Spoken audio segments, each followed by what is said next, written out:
Oui, allô? Ciao, comment tu vas? Hmm, hmm. Alors, je t'avais appelé pour, pour que tu me dises au moins, Mathieu, on a eu à parler, qu'est-ce que tu as retenu là-bas?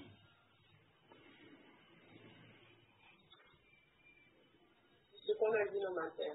Ce que tu as retenu. Quel est le fait après? Par rapport à tout ce que j'ai dit là. Qu'est-ce que tu retiens? Je retiens tout ce que je demande au Seigneur de m'aider à me raisonner. C'est ça principalement. Je ne sais pas s'il y a quelque autre chose que je n'ai pas compris. La peur aussi. Que le Seigneur m'aide à enlever la peur. De ne pas justifier le fait tes erreurs, c'est ça?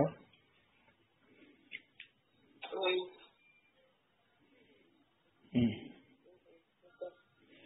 Parce que si tu justifies, ça va te créer problème, comme je t'avais dit. Parce que la plupart des personnes qui justifient tous des erreurs, soit au niveau même de celui qui l'enseigne souvent, c'est sûr, il a fait ça. Parce qu'il y a eu la chose qui m'a fait ça aussi, comment ça s'appelle? La sœur Solange qui était ici, tu l'as connue, non? Non, je n'ai pas connu la peur Solange. Avec son mari Georges, tu ne l'as pas connu, hein? J'ai connu le frère Georges, mais je n'ai pas connu la sœur Solange. Mais c'est elle qui était la première avant son mari. C'est elle même qui a tiré son mari. C'est le frère que j'entendais lors des vidéoconférences. Comme je t'ai expliqué, on ne se connaît pas vraiment. Non, pas dans le sens de connaître. J'ai dit, mais tu étais là quand il était là, je veux dire. Oui, j'étais là, oui. Mais très souvent, c'est maintenant que tu parles que je comprends que c'est la femme du frère Georges. Alors, cette sœur-ci, je lui parlais de ses enfants, de tenir de ses enfants dans la parole du Seigneur, de les faire jeûner, de changer d'habillement, machin. Mais elle me faisait comprendre que est-ce que mes enfants le font aussi? Tu sais un peu ce que j'ai dit? Je comprends. Voilà, tu vois. C'est-à-dire qu'elle me lançait la balle au fait. Peut-être normalement, c'est pas ça. Tu vois, non? Quand il y a déjà, au départ, il y a déjà un problème. Il y a une contestation. C'est-à-dire que moi, si je le fais, si je le dis, je dois le faire. Tu vois, non? Pourtant que normalement, c'est pas comme ça le Seigneur fonctionne. Le Seigneur fait en sorte que moi, je ne sois pas en mesure de ce que je vous dis dans la pratique.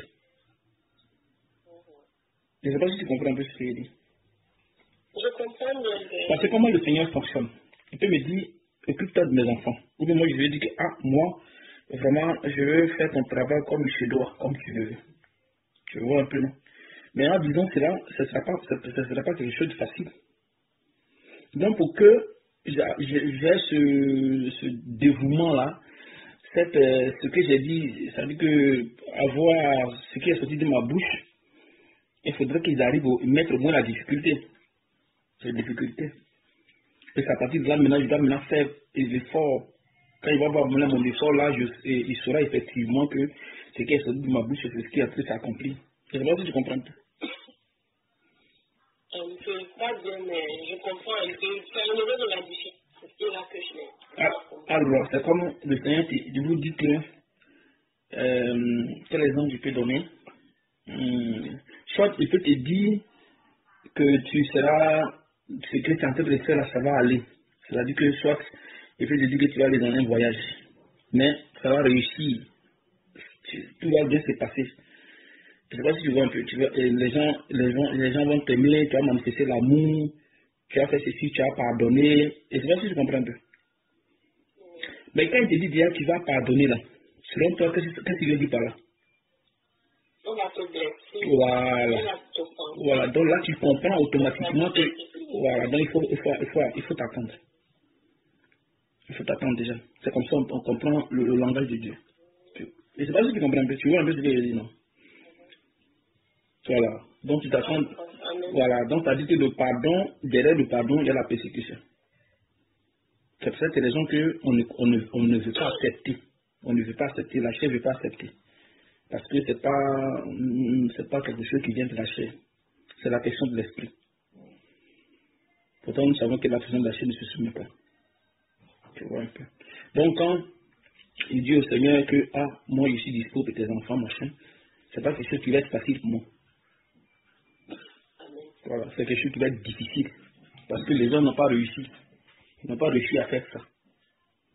Ils ont tenté, n'ont pas pu. Comment les églises fonctionnent aujourd'hui? On voit les églises aujourd'hui, les gens qui sont avec des fidèles, suite aux côtés des femmes qui ont les habits impudiques. C'est-à-dire que tu es là, puis tu vois la femme, tu vois même la forme de la femme, toute sa forme, tu vois. Mais le pasteur ne dit rien. Mais s'il dit rien, c'est qu'il consent. Ça va là, hein? Voilà. Donc, s'il consent, c'est qu'il est impudique comme l'autre. Comme celle qui est devant. Parce que normalement, il devait dire non. Il ne devait pas accepter. Mais si du moins il accepte, il tape l'œil, il dit rien, il avance. Il fait son enseignement. Tu vois, non? C'est-à-dire même, il peut m'appeler, même la sœur, faire une traduction. Et lui, bon, il trouve que c'est normal. Et il avance. Ou il le fait par rapport peut-être à sa femme, qui est dans cette même posture. Et c'est là que tu comprends un peu. Voilà. Voilà. Donc lui, qu'est-ce qu'il fait? Puisque sa femme est dans cette posture, donc lui aussi il laisse. Donc il met pas trop l'accent là-dessus. Parce qu'il met l'accent, lui dira, mais et ta femme? Voilà. Donc il va se sentir indexé. Tu comprends un peu? Sinon, voilà. C'est ce qui fait que les gens ont des problèmes. Parce que toute fois que tu commences à te compromettre, c'est fini. C'est fini. Donc, quand tu es un serviteur, que même tu n'arrives pas à faire ce que le Seigneur demande de faire, ne t'arrête pas à dire aux gens de le faire. Ne t'arrête pas. Parce que le Seigneur peut permettre cela. Et regarder ton attitude. Donc, il peut permettre que tu ne fasses pas ce que tu dis aux autres. Mais toi, ton problème, c'est d'amener les gens à la perfection. Voilà. Donc, le Seigneur, il va essayer de voir, il va voir ton courage. Si tu vas tenir. Parce que ceux-là aussi, ils ne vont pas te laisser tranquille aussi. Hein. C'est pas qu'ils vont te laisser tranquille. Dieu va endurcir le cœur. Parce qu'il a dit d'insister. D'insister, de persévérer dans ce que tu fais. Tu vois. Donc, au fil du temps, le Seigneur va endurcir le cœur de ceux qui sont devant toi. Il va t'amener à ne pas suivre ce que tu dis aux autres. Donc, en insistant, au fil du temps, maintenant, il va te faire grâce. Parce que tu ne pourras pas lâcher. Tu ne lâches pas jusqu'à ce que tout s'accomplisse dans ces personnes. Donc, le Seigneur le permet aussi. Bon, maintenant, si le Seigneur permet ces choses, et que toi, tu vois ça dans cette personne-là, tu vas commencer à te plaindre. Mais pourquoi lui, il ne dit plus, il ne fait pas? Voilà où la main vient de rêve. Tu vas commencer à nourrir quelque chose dans ton cœur, et c'est fini. Et c'est ce qui va t'emporter. Et c'est ce qui a emporté la sœur, comment ça s'appelle? La sœur Solange. Voilà. Parce qu'elle avait ce truc-là dans son cœur. Je peux faire des enseignements, le Seigneur peut permettre que je fasse des erreurs.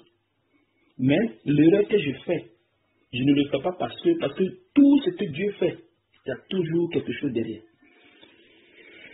Donc, Dieu peut me mettre dans une erreur, mais l'erreur dans laquelle il me met, c'est pour rectifier quelque chose.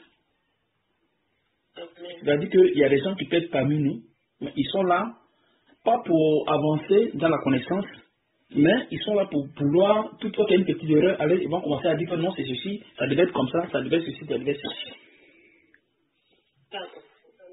Je ne sais pas si tu comprends un peu.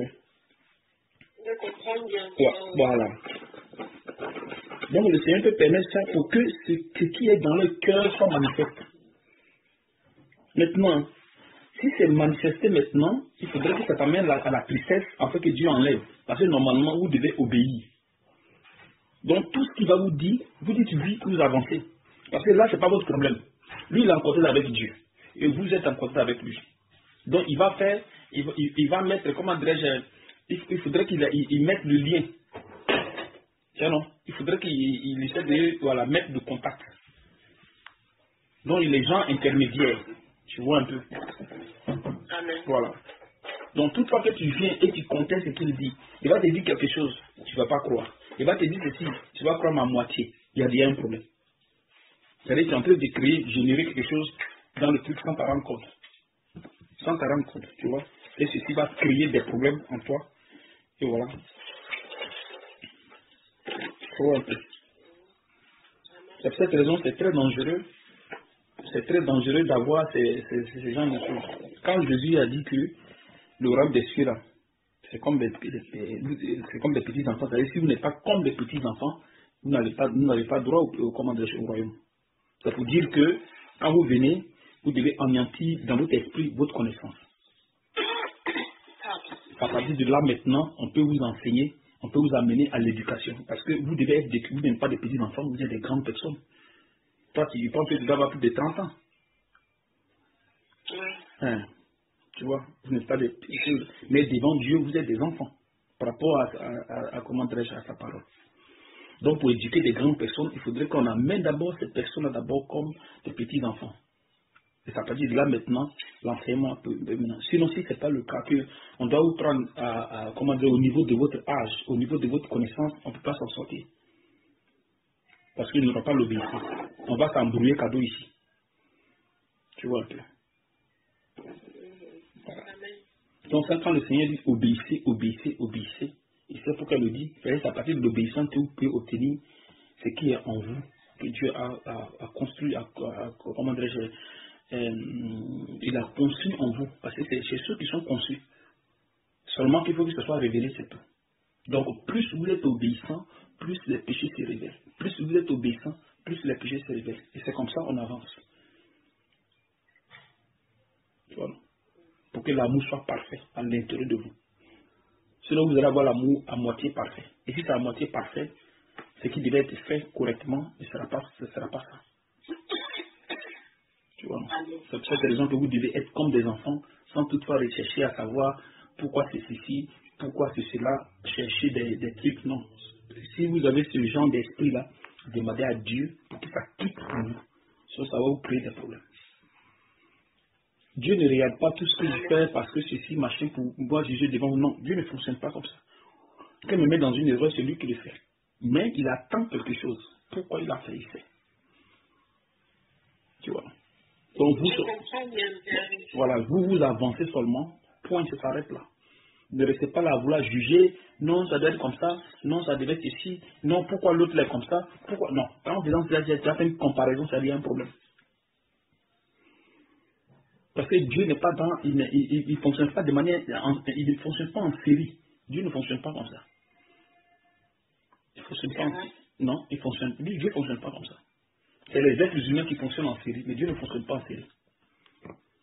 Tu vois, non? Ça veut dire que soit il peut te traiter comment dire, différemment de l'autre. C'est comme ça qu'il fonctionne. Voilà, il peut te rendre la vie dure. Il peut te rendre la vie dure et l'autre, la vie est molle. Il ne faut pas lui dire que non, mais pourquoi ma vie est dure, puis pour l'autre, elle est molle. C'est-à-dire, il y a un problème. Tu commences à dire à faire la comparaison. Par exemple, pourtant que lui n'aime pas. Et c'est ce qui souvent nous entraîne dans des problèmes. Donc quand on a ça dans le cœur et que ça va révéler, ça creuse en nous quelque chose et ça ouvre les portes et ça t'affaiblit. Donc quand le Seigneur vient, il dit que nous devons faire ceci dans ta tête, je dois le faire, point, et ça arrête là. Mais quand le raisonnement vient, c'est qu'il y a quelque chose, un esprit qui est en toi, qui est en train de t'empêcher. Donc le raisonnement maintenant vient maintenant accomplir maintenant la chose, afin que tu n'arrives plus maintenant à accepter ce que Dieu veut. Jésus, quand il a dit au Seigneur, il devait l'épargner de cette mort-là, de cette coupe. Mais qu'est-ce qu'il a dit? Il dit que ta volonté soit faite. Donc c'est-à-dire que Dieu allait contre la volonté de Jésus. Mais il a accepté quand même. Il a accepté ça. C'est lui-même qui est Dieu. C'est lui-même qui est Dieu. Alors si Dieu va contre la volonté, c'est-à-dire que c'est contre la chair qui va. Pourtant Jésus n'a pas péché, c'est pas un pécheur. Mais il s'est fait pécheur pour nous. Il s'est fait pécher. Donc il se mettait dans la peau d'un pécheur qui était face à, comment dirais-je, à la justice de Dieu. Donc, en regardant ça, on comprend que quand nous venons dans le corps de Christ, on doit s'imposer à la chair. Même si on ne veut pas. On est obligé d'obéir, en fait d'obtenir la grâce de Dieu. Maintenant, s'il n'y a pas l'obéissance, il n'y a pas de grâce. Parce que derrière l'obéissance, il y a les démons qui doivent partir. Donc voilà la guerre. Voilà ce qui se passe. Tu comprends? Donc quand on a ce genre de raisonnement-là, ça nous arrange ça. Ça peut nous créer. C'est comme arriver au tribunal devant le Seigneur, quelqu'un se lève et dit que mais c'est toi qui as créé tout ça. Comment tu fais que tu crées les hommes, tu es en dessus le cœur de un, tu dis ceci, c'est cela, tu dis c'est cela. Donc tu vois ce qu'on appelle ça la rébellion. Et on entend ça souvent même dans la bouche des gens dehors. C'est pourquoi je vous avais dit de faire attention avec la prédestination. De faire beaucoup attention. Toutefois, non, c'est le Seigneur qui va m'aider. Non, c'est le Seigneur qui va faire ça. Donc, en faisant cela, tu mets là, ça veut dire que tu es en train d'accuser Dieu. Mais si tu l'accuses, comment il va t'aider encore? Pourtant, normalement, nous devons pleurer devant sa face, en train qu'il puisse nous aider. Mais si tu es dans cette dynamique de l'accuser, il y a déjà un problème. Parce que tu trouves à justifier ce que tu es en train de faire. Donc, l'aide va sortir où?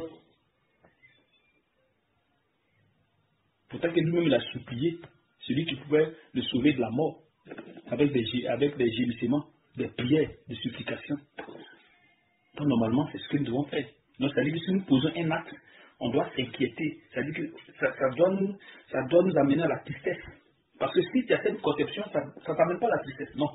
Tu trouves que c'est juste, tu le fais. Et tu vas continuer là-dedans. Amen. Je voulais demander si, quand ce sont les choses qui sont dans le cœur, tu nous as enseigné que ça doit venir à la lumière. Donc, parce que tout ce qui vient à la lumière est condamné. Donc, on doit pouvoir manifester. Pour que les choses se fassent. Ce ne soit plus des efforts qu'on fait. Ça va être converti, en fait. Voilà. Donc, moi, je voulais poser la question, si ce n'est pas dans le sens de la manifestation, puisque ça commence par là, tu as dit manifestation, après manifestation, ça tourne le corps, le cœur à la tristesse. Quand tu prends conscience, tu as d'abord la tristesse, après la tristesse, ta récompense, et là, quand tu es récompensant, tu demandes à du Seigneur pour qu'il enlève, voilà, pour qu'il enlève, et là, maintenant c'est parti, il s'éprouve de bon. Ce n'est pas ce qui est en train de se passer. Parce que quand je regarde un peu ce qui se passe là, avec tout ce que j'ai suivi, ne serait-ce que ce mois-ci, il y a des choses qui font surface, et parmi lesquelles, cette façon de faire là, oui. Il y a des choses qui font surface. Il y a même là où, et c'est là où je comprends mieux. Quand tu dis, on ne doit pas faire d'efforts. On ne doit pas, bon, pas qu'on ne doit pas faire d'efforts, mais on ne doit pas, un peu quand tu prends les exemples dans les dénominations, là, quand il ne péchait plus, tu t'efforces à ne pas pécher. Il y a une grosse différence. Entre quand tu t'efforces à ne pas pécher et que le péché n'est plus en toi du tout, donc ce n'est plus là, donc tu ne penses même plus à ça. Donc je suis en train de comprendre aussi la différence qu'il y a entre les deux. Quand tu nous dis ne fais plus telle chose, ne fais plus ci, ne fais plus ça, ne fais plus, ne fais plus, ne fais plus. Pour plaire, il y a des efforts, on fait des efforts. On fait des efforts, par exemple, ne mettez plus les perruques, les bijoux. Donc, ça ne te plaît pas, ou tu n'es pas très content par rapport, mais tu le fais parce que tu fais la volonté de Dieu. Et avec le temps, un peu, comme tu as dit, ça peut revenir. Donc, je suppose, je prends juste des exemples comme ça au pif. Donc, tu peux te retrouver dans ces accessoires-là de temps en temps, jusqu'à ce que tu culpabilises, c'est jusqu'à ce que ça te fasse mal au cœur. Voilà. Ça t'intrigue. Et puis, on va débarrasser complètement. Donc, moi, c'est comme ça que je comprends la chose. C'est à chaque fois que tu m'appelles, on discute, tu tapes un peu sur les doigts, là, tout ça sort. Chaque fois que tu tapes sur les doigts, que ça Maintenant, toi, ton problème, c'est quoi? C'est que tu dis qu'on fait l'effort, parce que moi, je dis qu'on ne doit pas faire d'effort. Et vous voyez que vous faites l'effort, c'est ça? Parce que pourquoi je dis ça? Quand je dis que vous n'avez pas d'effort à faire, c'est au côté, parce que si tu penses que tu fais un effort, il y a déjà un problème. C'est-à-dire que tu ne glorifies pas Dieu. Il faudrait pas que ça soit dans vos pensées. Parce que dans la dénomination, ils n'ont pas cette révélation du fait que le Seigneur vous amène l'être à reconnaître que c'est Christ qui doit faire pour lui. En fait. C'est-à-dire que l'être. C'est-à-dire que l'être doit être. Pourquoi Dieu amène l'être à la tristesse? C'est pour que l'être reconnaisse son impuissance et glorifie Dieu. Et la grandeur de Dieu. Voilà, la grandeur de Dieu. Par contre, dans les dénominations, c'est pas ça. On t'amène directement, dit qu'il ne faut pas voler, il ne faut pas faire ceci, il ne faut pas faire cela, il ne faut pas faire cela, il ne faut pas faire ceci. Donc toi, tu es dans ce truc-là à ne pas truc, donc tu vas commencer à t'efforcer, mais tu es en train de glorifier ton être. C'est ce que je dis, c'est ce que j'essaye de dire en fait. Je l'ai pris dans mon propos, j'ai pris l'exemple, j'ai dit c'est un exemple que je pense souvent dans ce qui se passe dans les dénominations. Quand on dit ne faites plus telle chose, tu ne fais plus. La chose est encore là, elle est en toi. C'est encore là, il y a des tâches. Bon, ça c'est dans le corps qu'on va dire, il y a des tâches. Mais dans les dénominations, tu fais des efforts. Mais chez nous, ça quitte et il y a des tâches comme tu nous dis souvent. Et ça peut arriver que tu manifestes parce que tu dis tout qui est condamné doit être manifesté. Donc, ça arrive de oui. Voilà. Maintenant, voilà, ce que je veux savoir, ce que je te reproche, c'est le fait que tu justifies. Et c'est pas si tu comprends. Oui. Parce que c'est vrai que vous pouvez justifier parce que vous n'êtes pas encore attristé. Il faut bien remarquer. Celui qui justifie le péché, c'est qu'il n'est pas encore attristé. Parce que quand tu es attristé, tu ne justifies pas. C'est vrai. Voilà. Donc quand tu commences à justifier, qu'est-ce que moi je fais? Je ne dois pas te regarder en train de justifier, continuer à justifier. Non. Il faudrait que tu amènes la conscience pour dire que non, tu ne dois pas justifier. Je ne sais pas si tu comprends un peu. Je comprends bien. Voilà. Donc, je t'amène directement en disant qu'il ne faut pas justifier parce que c'est comme ça. C'est là maintenant ton être va prendre confiance. Quand l'être prend maintenant confiance maintenant, les choses maintenant changent. Quand les choses changent, la chose quitte. Tu vois un peu, non? Voilà. C'est comme nos enfants. Nos enfants. Quand on dit à l'enfant d'honorer son père et sa mère. Mais quand l'enfant dérange, que tu fais, tu le tapes. Tu tapes l'enfant pour que l'enfant change. Ouais. C'est ce que le Seigneur fait aussi. Quand on dérange, il nous châtie. Il nous châtie. C'est pas qu'il ne nous châtie pas. Mais il nous châtie. Bon, maintenant, quand nous voyons bien, nous voyons que c'est lui qui est à la base de tout. Mais pourquoi il nous châtie? Parce qu'il veut qu'on change. Non. Il veut qu'on prenne confiance. Tu n'as pas suivi. Je dis, c'est lui-même qui nous amène à endurcir le cœur. C'est lui-même. Autre, il avait dit, qu'est-ce qu'il a dit? Il dit que, comment dirais-je, il a dit qu'il utilise le péché qui est en nous là, pour pouvoir nous transformer. C'est ce qu'il a dit l'autre fois, non? Mais toi, c'est le même encore qui vient crier sur nous.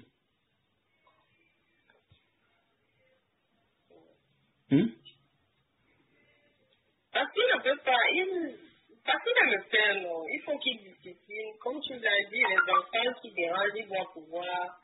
Non, c'est-à-dire n'a pas suivi. C'est-à-dire que lui-même vient nous dire que c'est lui qui a endurci notre cœur. Et c'est le même encore qui vient dire que pourquoi nos cœurs sont endurcis. Tu suis un peu, hein? Je suis bien. Voilà. C'est-à-dire que c'est pour accepter notre nature. Il nous amène à accepter notre nature. Notre faiblesse. Voilà. Tu comprends un peu, non? Il faut qu'on accepte. Parce que si on accepte, qu'on justifie, il y a bien un problème. On devient des rebelles. Voilà, c'est ce qui nous crée des problèmes. Souvent quand il vient, le Seigneur souvent il pleure par rapport à la souffrance que nous menons, par rapport à la souffrance que nous sommes en train de vivre.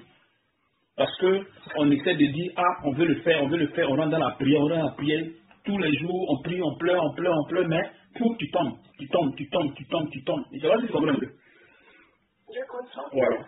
Et après, maintenant, un autre lui, il vient encore dire que non, vous devez faire ceci. Pourquoi vous n'avez pas fait cela? Pourquoi vous n'avez pas fait ceci?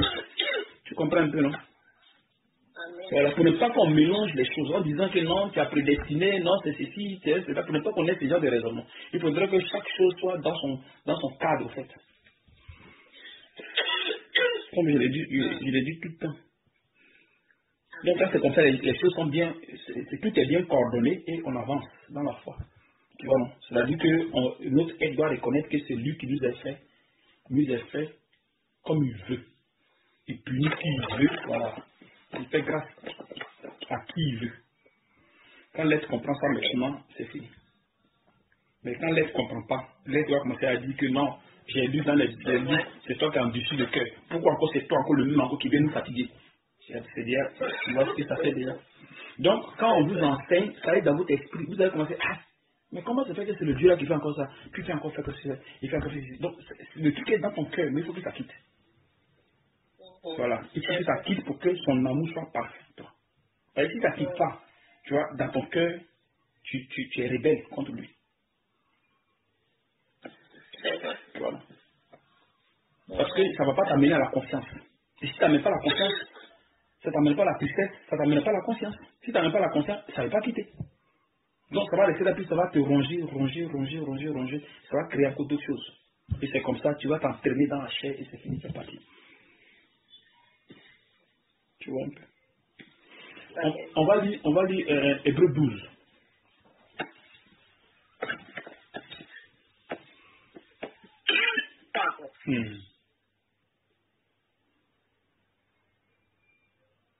Hébreux 12 avec le verset 4.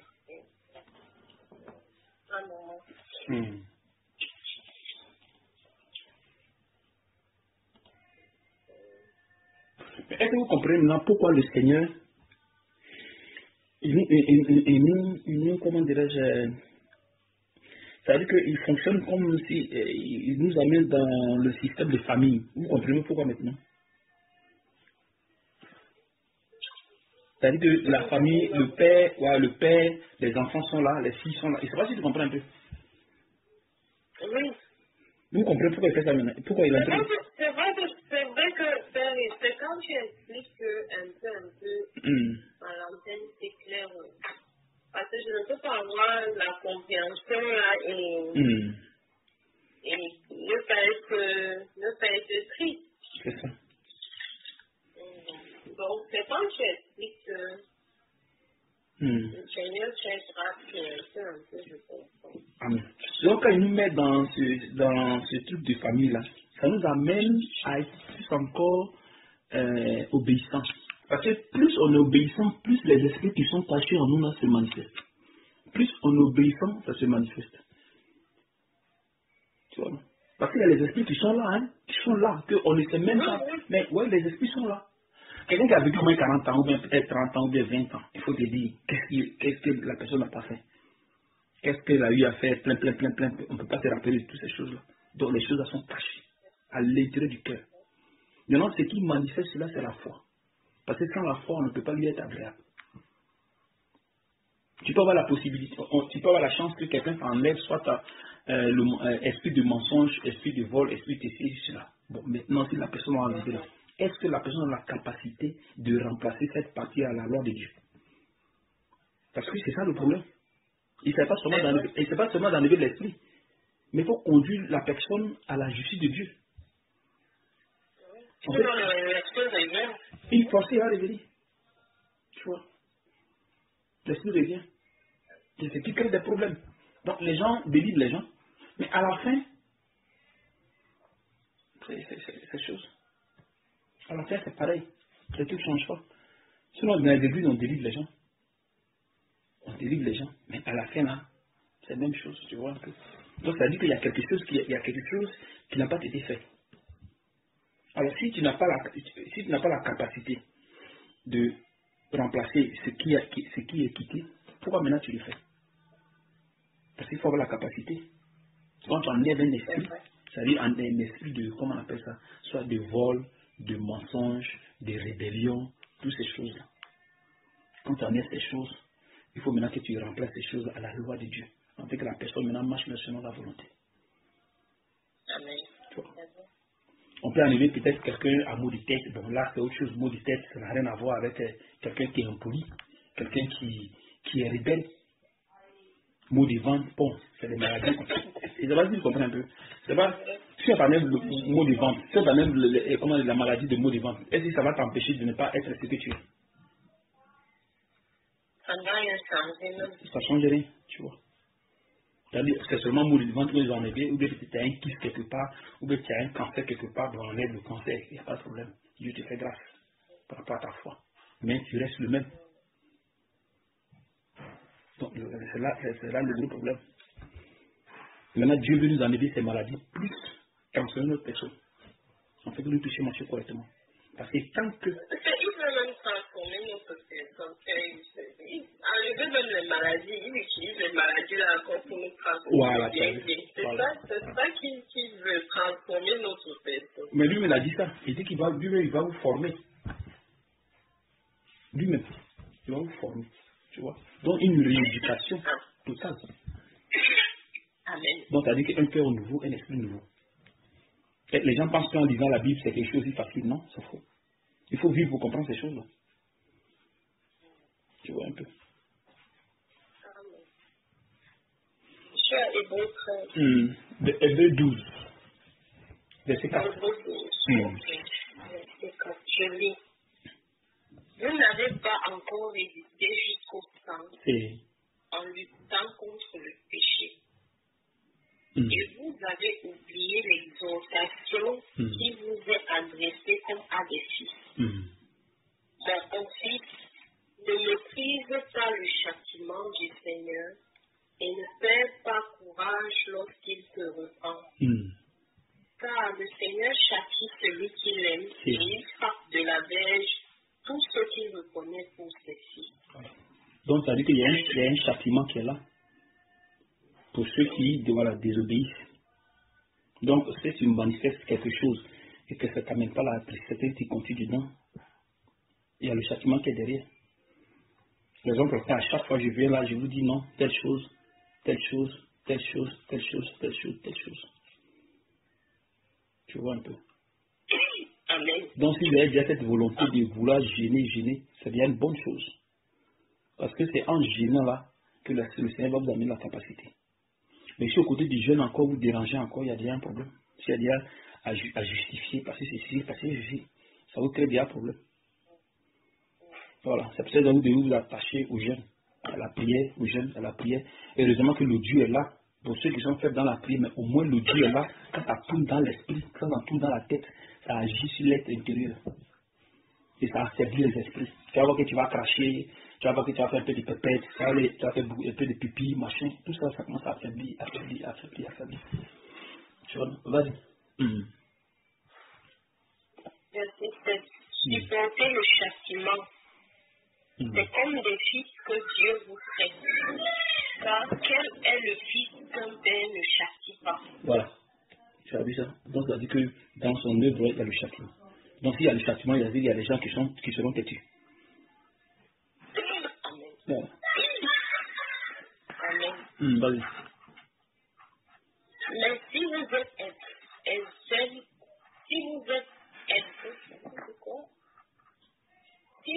exempt du châtiment auquel tous ont part, vous êtes donc des enfants illégitimes et non des fils.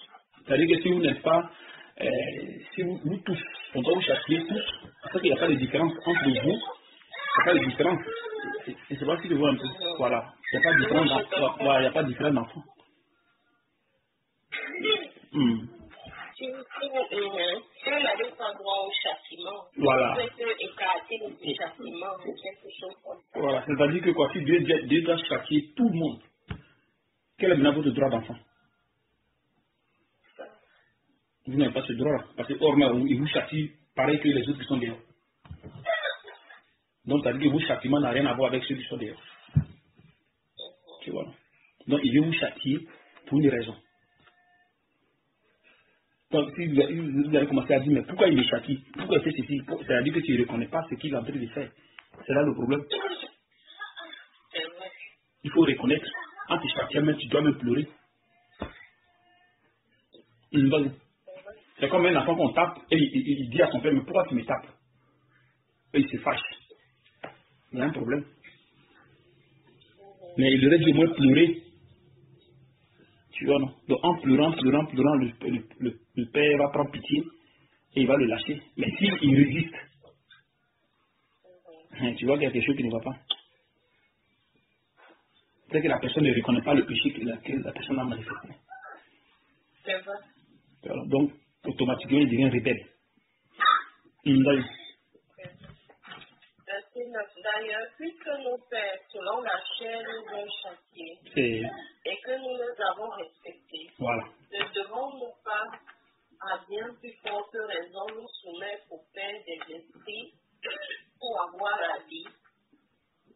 Nos pères nous châtiaient pour peu de jours, comme ils le trouvaient bon. Mais Dieu nous châtie pour notre bien, afin que nous participions à sa sainteté. Voilà. Donc, il nous châtie pour une raison. Il nous châtie pour une raison. Moi, je peux venir ici, tu es en train de faire quelque chose, je vais t'écrire là-dessus. Ça va commencer à t'énerver. Tu vois ce que ça fait déjà? C'est-à-dire que tu ne veux pas changer. Et je te dis, non, ceci, toi, tu vas commencer des justifications. Tu vois un peu, non? Je comprends bien. Parce que si tu arrives à chercher les justifications, c'est que ce qu'ils sont en train de faire là, ça ne te dit rien. Tu vois, non? Mais en reconnaissant l'erreur, au fil du temps, le Seigneur maintenant va t'aider jusqu'à ce que tout parte. C'est pas seulement de venir pour vous taper qui est le problème. Non. Tu vois, je peux vous prier là-dessus. Non, tu ne dois pas faire ceci. Tu ne dois pas faire cela. Et nous savons que c'est le Seigneur qui permet toutes choses. Mais ça ne nous empêche pas de venir vous dire ce qu'il y a à vous dire. Oui, tu vois, non? Ça nous donne le devoir et non le droit. Le devoir. Tu dois le faire. Et non le devoir.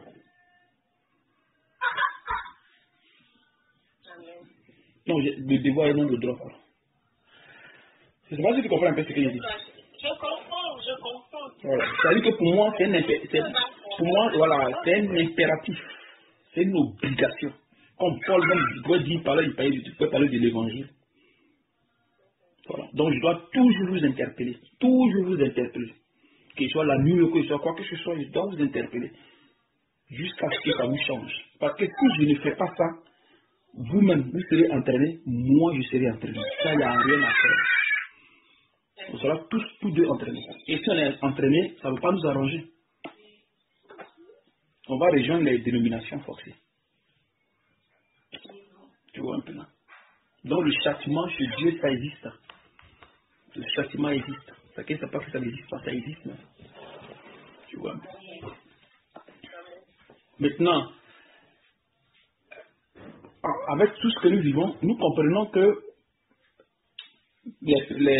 comment dirais-je, les anciens, c'est vrai qu'ils étaient dans la foi.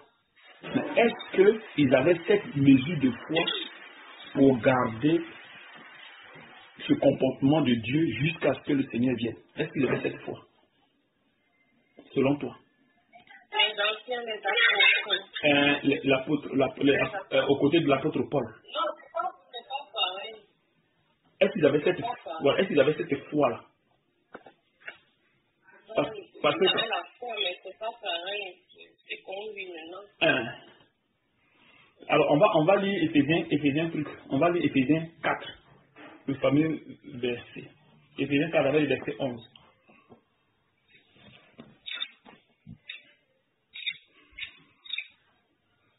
Éphésiens 4, verset 11. Et il a donné les uns comme apôtres, les autres comme prophètes. Il fallait doucement pour que tu comprennes quelque chose là-bas. Vas-y. Je reprends. Verset 11. Et il a donné les uns comme apôtres, les autres comme prophètes, les autres comme évangélistes, les autres comme pasteurs et docteurs, pour le perfectionnement des saints, en vue de l'œuvre du ministère et de l'édification du corps de Christ. Voilà. Oui, vas-y. Verset 13, jusqu'à ce que nous soyons tous parvenus à l'unité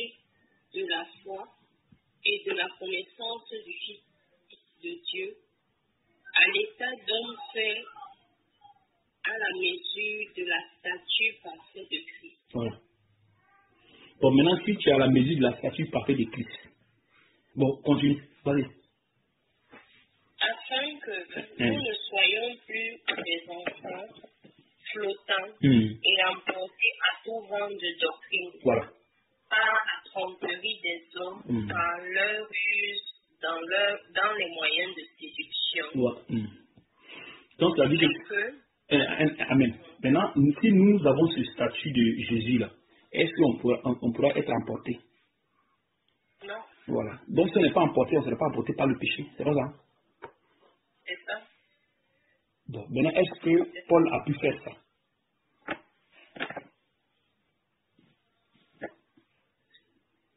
J'ai envie de dire non, parce que Paul disait que... Alors, disons Galates 3, à partir du verset 10.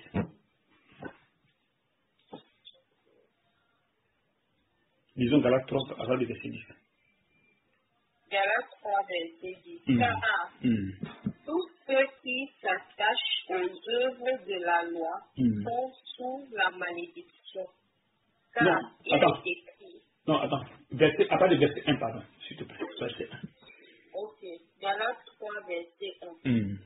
Ô Galates, dépourvus de sens, qui vous a fasciné, vous, aux yeux de qui Jésus-Christ a été peint comme crucifié. Voici seulement ce que je veux apprendre de vous. Est-ce par les œuvres de la loi que vous avez reçu l'Esprit, ou par la prédication de la foi? Êtes-vous tellement dépourvus de sens après avoir commencé par l'Esprit? Voulez-vous maintenant finir par la chair? Avez-vous tant souffert en vain? Si toutefois c'est en vain. Verset 5. Celui qui vous accorde l'Esprit et qui opère des miracles parmi vous, le fait-il donc par les œuvres de la loi ou par la prédication de la foi? Comme Abraham crut à Dieu et que cela lui fut imputé à justice, reconnaissez donc que ce sont ceux qui ont la foi qui sont fils d'Abraham. Oui. Aussi, l'Écriture, prévoyant que Dieu justifierait les païens par la foi, a d'abord annoncé cette bonne nouvelle à Abraham. Les nations seront bénies en toi. De sorte que ceux qui croient sont bénis avec Abraham de croyant. Verset 10. Verset 10. Car tous ceux qui s'attachent aux œuvres de la loi sont sous la malédiction. Car il est écrit, maudit est quiconque n'observe pas tout ce qui est écrit dans le livre de la loi et ne le met pas en pratique. Ok. Maintenant, qu'est-ce qu'il leur reproche ici, selon toi? Quand tu lis le verset, qu'est-ce qu'il leur reproche? Quand je lis tout le chapitre, il leur reproche j'ai envie de dire d'avoir abandonné la foi. Oui. Parce qu'il est en train de leur demander si ils ont commencé par l'esprit. Il faut lire le verset 3. Lis le verset 3. Lis le verset 3. Verset 3. Êtes-vous tellement dépourvu de sens après avoir commencé par l'esprit? Voulez-vous maintenant finir par la chair? Voilà, on s'arrête là. Maintenant, quand nous lisons Éphésiens 4, verset 11, qu'est-ce qu'il dit là-bas? Tu te rappelles? On dit enfin que nous ne soyons plus des enfants flottants et emportés à tout vent de doctrine par la tempérance des hommes. Maintenant, c'est que ces doctrines-là, ça vient des esprits. Tu vois, non? Voilà, ça vient des esprits. Bon, maintenant, ici qu'est-ce qu'il dit? Il dit quoi ici? Jusqu'à ce que nous soyons tous parvenus à l'unité de la foi et de la connaissance du Fils de Dieu, à l'état donc fait à la mesure du statut parfait de Christ. Tu vois un peu. Donc, ayant cette nature de Christ, est-ce que on peut quitter l'esprit pour toucher à la chair. Comme il est reproche ici, là. Je ne sais pas si tu suis un peu ce que j'ai dit. Je suis très bien. Voilà. Est-ce que de la manière il est reproche cela là, est-ce que ces gens-là avaient vraiment le cœur circoncis comme il se doit comme il a écrit dans Éphésiens 4 à partir du verset 11 jusqu'à 14 là-bas. Vous n'avez pas le cœur circoncis. Ouais, de manière parfaite comme il se doit ici, tu vois un peu. Oui. Donc ici, il quitte l'esprit et maintenant il s'attache aux œuvres de la loi. Ce qui veut dire que la circoncision n'était pas circoncision selon l'esprit. Parce que quand la circoncision selon l'esprit, tu ne te permet pas à faire ce genre de choses. Je ne sais pas si tu me fais comprendre un peu, je ne sais pas si tu suis un peu ce que je dis. Très bien. Je comprends. Le Seigneur fait grâce. Amen. Alors lisons Colossiens 2, verset 11. Pour que tu comprennes mieux. Colossiens 2, 11.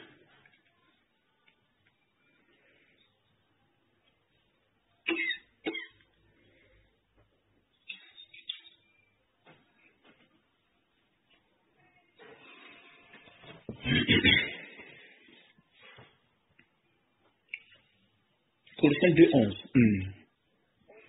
Colossiens 2, 11. C'est en lui que vous avez été circoncis. Oui. D'une circoncision que la main n'a pas faite. Voilà, et tu vois ici, il dit que la main n'a pas faite. Donc, si toi, tu fais ta circoncision selon la main, est-ce que ça va fonctionner? Non. Voilà, il dit que la main n'a pas faite. Bon, maintenant, si tu veux faire la circoncision selon la main, là, comment tu peux faire? Ça peut être quoi? Ça peut être. Ça dit, maintenant, il dit. Voilà, maintenant, il dit quoi? Main, vas-y. Main de la circoncision de Christ. Oui. Qui consiste dans le dépouillement du corps de la chair. Voilà, maintenant, si toi, tu veux dépouiller le corps de la chair de manière charnelle, tu vas voir qu'il y a un problème. C'est vrai. Voilà. C'est pas possible. Voilà, tu as vu.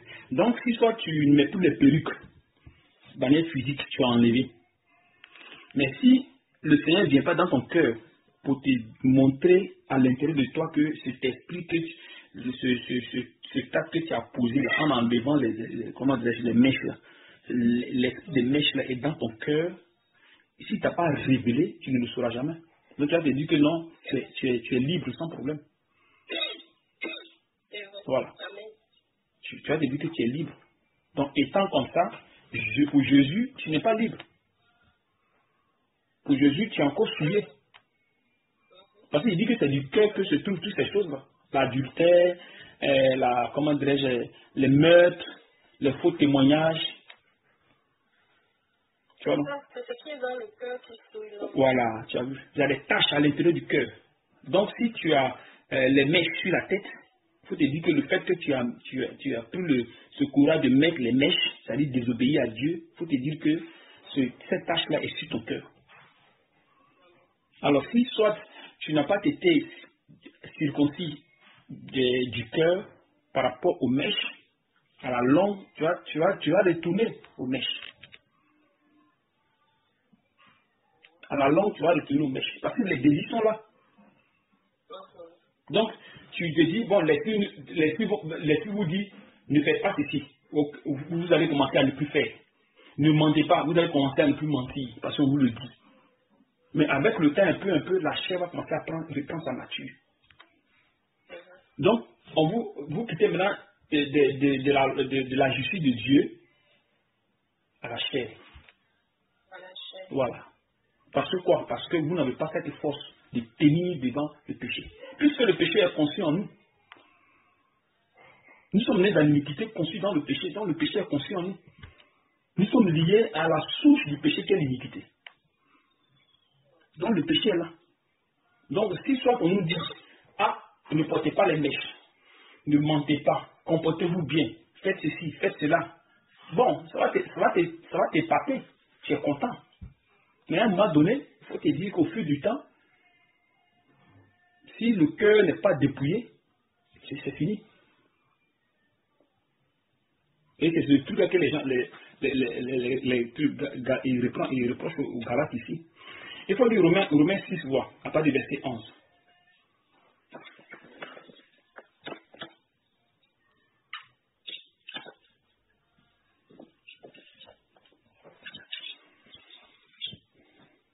Romains 6, 11.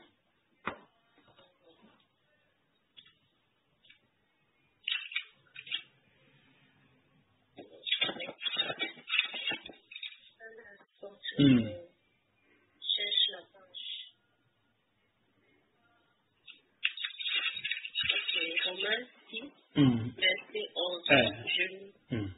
Ainsi, vous-même, regardez-vous comme morts au péché et comme vivants pour Dieu en Jésus-Christ. Que le péché ne règne donc point dans votre corps mortel et n'obéissez pas à ses convoitises. Oui. Ne livrez pas vos membres au péché comme des instruments d'iniquité, mais donnez-vous vous-même à Dieu comme étant vivants de mort que vous étiez, et offrez à Dieu vos membres comme des instruments de justice. Voilà. Ça, c'est l'enseignement qu'il donne. Ça, c'est l'info qu'il apporte à l'esprit. Mais il faut que cette info maintenant prenne vie. Voilà. Mais pour que ça prenne vie, il faudrait qu'il y ait l'option, la puissance, voilà, qui va faire prendre vie, cela en vous. Et ça découle de celui qui vous enseigne la parole. Comme il a dit à Timothée d'être un exemple. Tu vois, pour qu'il puisse transmettre ce qu'il est, en fait. Verset 14. Verset 14. Car le péché n'aura point de pouvoir sur vous, puisque vous êtes non sous la loi, mais sous la grâce. Voilà, tu as vu ici. Donc, il dit que le péché n'aura pas de pouvoir sur eux. Mais comment se fait que les Galates, là, le péché est tombé sur eux? Quand nous avons lu Galates, là. Tu as lu Galates, non? Ils ont commencé par l'esprit, ils finissent. Voilà, ils finissent par la chair. Et vas-y, tu suis un peu ce qu'il dit. Je suis bien. Oui, la conclusion n'avait pas été bien faite pour les gens de Galates. Tu vois un peu, non? Voilà pourquoi ils sont retombés. Pourtant que Paul m'a signifié dans Colossiens 2, verset 11. Mais est-ce que Paul avait cette révélation de faire la circoncision comme il doit? Voilà, est-ce qu'il avait cette révélation de la circoncision de manière parfaite, afin que les gens arrivent à être au-dessus du péché, après avoir été transformés dans, comme dit Éphésiens 4, à partir du verset 11 jusqu'à 14-15. Si tu ne comprends pas, tu me dis que je t'explique encore correctement sans problème. Le Seigneur fait grâce. Tu comprends? Je dis que le Seigneur fait grâce. Je comprends. Je comprends. Ok. Allons dans 2 Pierre 2.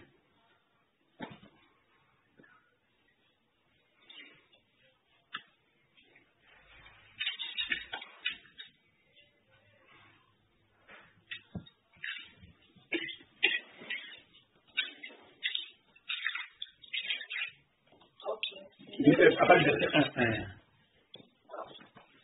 Il y a eu parmi le peuple de faux prophètes, et il y aura de même parmi vous de faux docteurs, qui introduiront des sectes pernicieuses et qui, reniant le maître qui les a rachetés, attireront sur eux une ruine soudaine.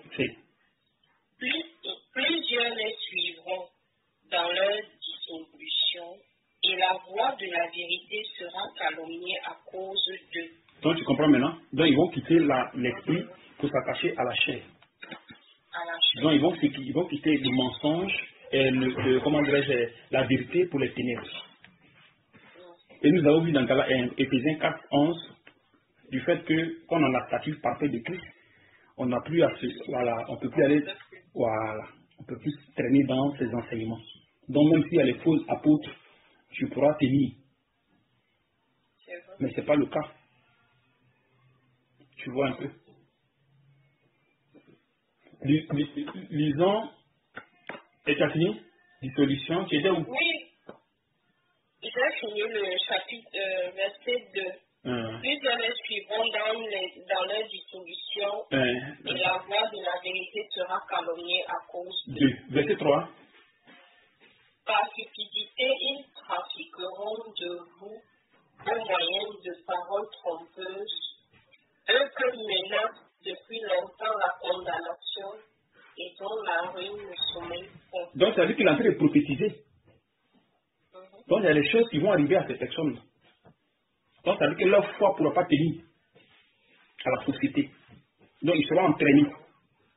Je ne sais pas si tu comprends.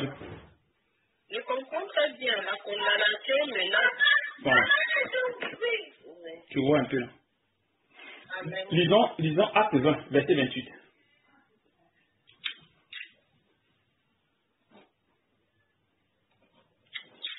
Un instant, il y a quelqu'un qui peut à la porte.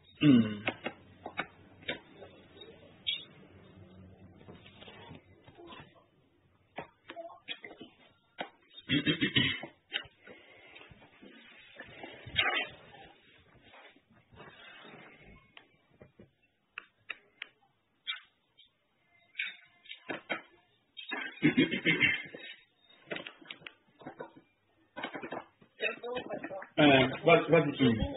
Acte 20, 28. Tu as dit. Ok.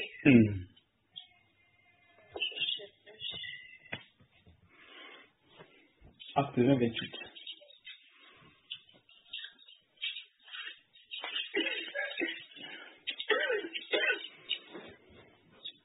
Ok, Acte 20, verset 28.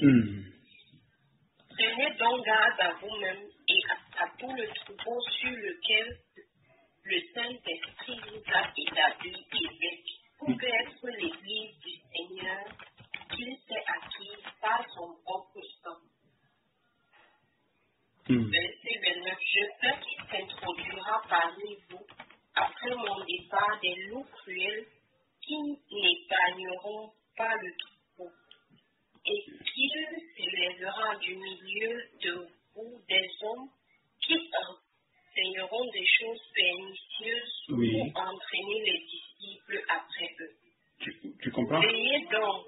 Oui, je comprends bien. Veillez donc, vous souvenant que durant 3 années, je n'ai cessé nuit et jour d'exhorter avec larmes chacun de vous. Amen. Donc c'était son devoir. Lui, c'était son devoir de le faire. Tu vois un peu. Voilà. Tu vois.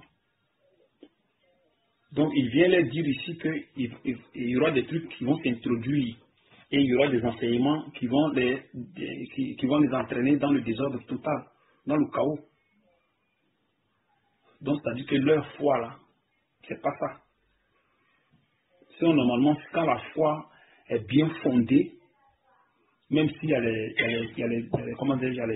choses, ça ne peut pas tenir parce qu'ils seront au-dessus du péché. Ou bien c'est pas ça. Voilà. Comme le Romain 6 le dit, car le péché n'aura point de pouvoir sur vous, puisque vous êtes non sous la loi, mais sous la grâce.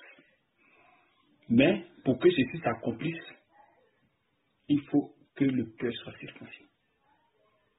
Et c'est ce que le Seigneur a caché à ses serviteurs durant toutes ces époques-là, les 7 ans de l'Église, qu'on appelle la circoncision. Il pouvait parler de circoncision, si, mais comment ça se fait? C'est ça. Tu vois, et c'est ce qu'il nous révèle aujourd'hui. Donc, Paul, qu'est-ce qu'il a fait? Lui, il a posé le fondement. Paul a posé le fondement comme un sage architecte. Maintenant, c'est-à-dire que si on pose le fondement d'une maison, est-ce qu'on a construit la maison? Non, il faut bien élever les murs. Voilà.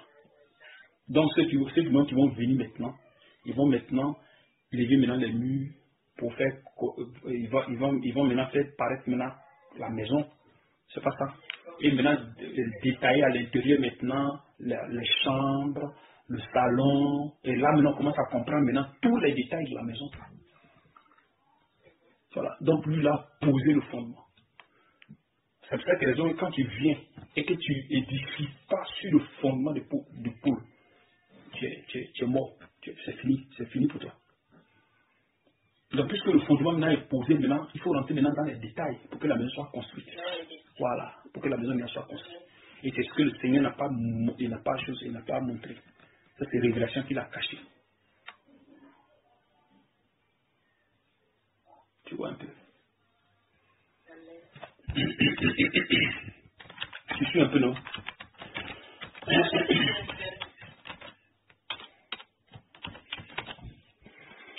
Alors, la foi. Allons dans 1 Corinthiens 3.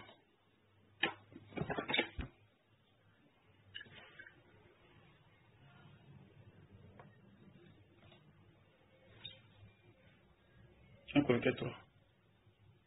À partir du verset 10.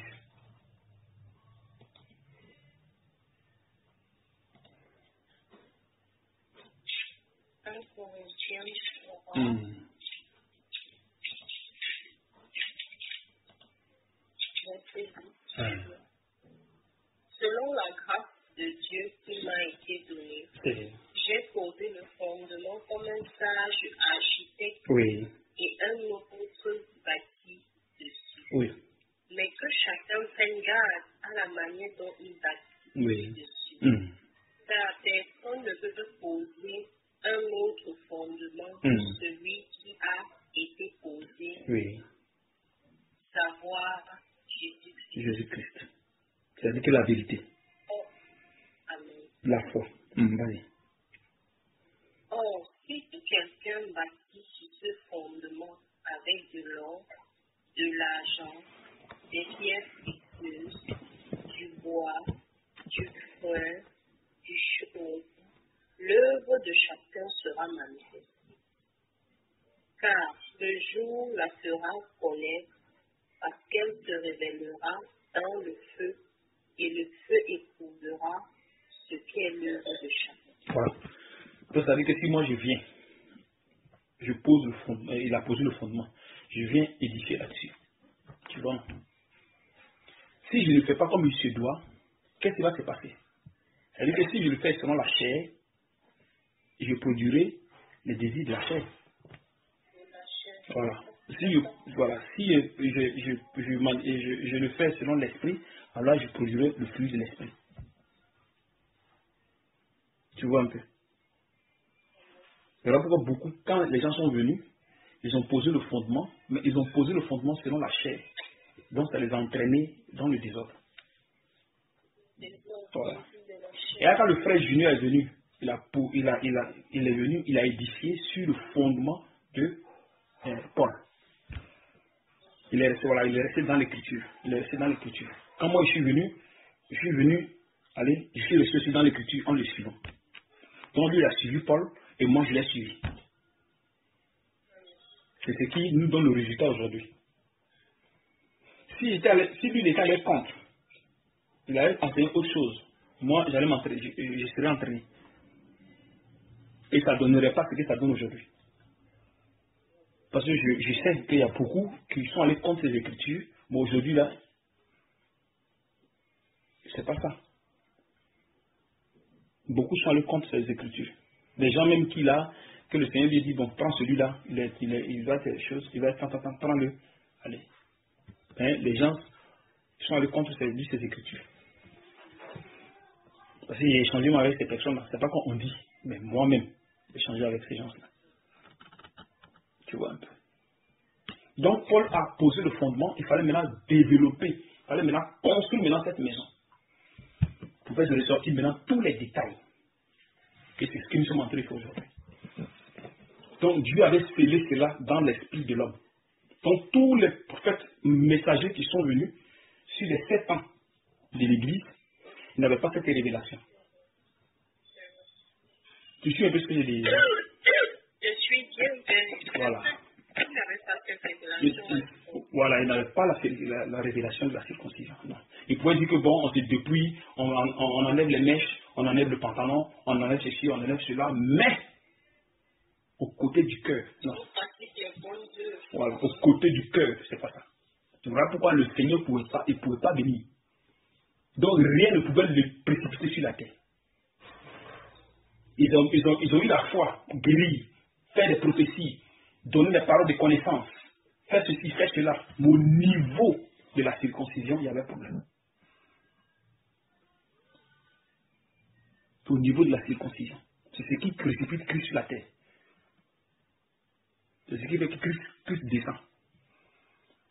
Vous allez faire tout, mais souvent vous avez des inquiétudes en vous.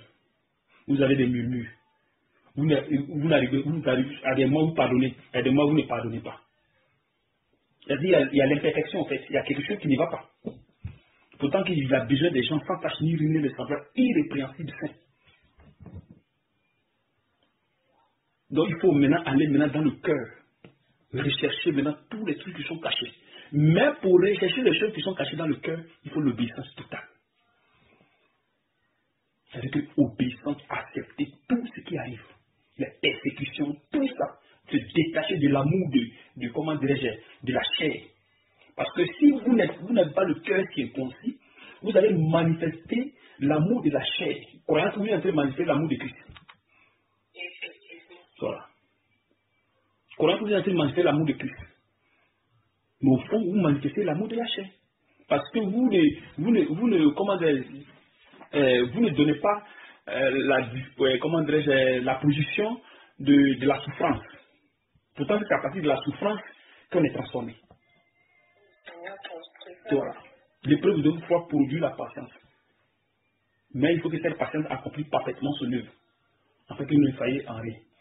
Tu as vu? Donc, il y a la souffrance qui est là, qui doit vous transformer. Bon, maintenant, si vous êtes là, vous luttez. Non, personne ne doit avoir problème. Personne ne doit avoir problème. On doit faire ceci, on doit faire cela. Tu vois ce que ça fait déjà? Voilà. Oui, parce que vous ne vivez pas la souffrance. Vous ne vivez pas la souffrance. Vous voulez que tout soit parfait, tout soit juste. C'est pour cette raison que je disais dans certains messages, je dis que si vous avez l'argent gardé, ne gardez pas cet argent. Ça va vous créer des problèmes. Parce que plus tu vis dans les problèmes, plus le Seigneur construit en toi la foi. La foi grandit. Et quand la foi grandit, qu'est-ce qu'elle fait? Elle révèle en toi tout ce qui est caché comme péché. Parce que ta foi grandit, la mesure grandit. Donc il y a la lumière qui va à l'intérieur. La lumière, jusqu'à ce que. Allez. Donc quand la lumière est dans le corps, dans le cœur, ça révèle maintenant tout ce qui est caché comme péché, tout ce qui est collé sur le cœur. Tout. Et autrefois le Seigneur a dit qu'il va nous révéler encore certains péchés. Qu'il va révéler certains péchés. Donc si nous sommes dans l'obéissance, si nous confessons nos péchés, nous confessons tout, nous faisons tout, vous allez voir qu'au fur et à mesure qu'on se dispose, sans la honte, sans rien, vous voyez que le Seigneur va encore continuer. Et je ne sais pas si tu comprends un peu ce que j'ai dit.